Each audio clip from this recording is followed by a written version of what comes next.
Bonjour.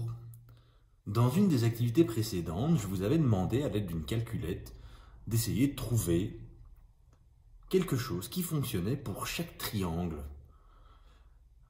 Finalement, vous aviez additionné l'amplitude des trois angles et vous aviez remarqué que l'amplitude des angles d'un triangle vaut 180 degrés lorsqu'on les additionne.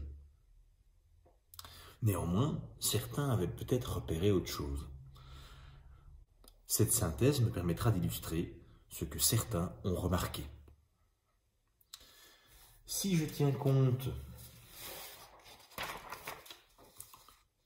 des triangles scalènes, je remarque que les trois angles ont une amplitude différente. Si je regarde les triangles isocèles, on remarque que non seulement deux côtés sont isométriques, mais deux angles ont la même amplitude.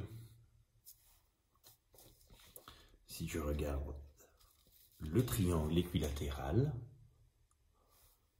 les trois côtés sont isométriques, mais l'amplitude des trois angles est équivalente.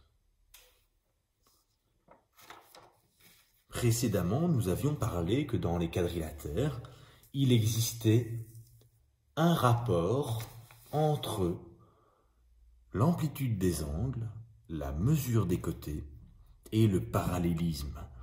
On va retrouver cette même particularité chez les triangles. Le fait qu'il y ait deux côtés isométriques est intimement lié à la présence de deux angles de même amplitude. Et inversement, le fait d'avoir deux angles de même amplitude va créer deux côtés isométriques.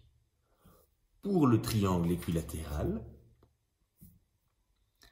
le fait qu'il y ait trois angles de même amplitude oblige l'apparition des trois côtés isométriques.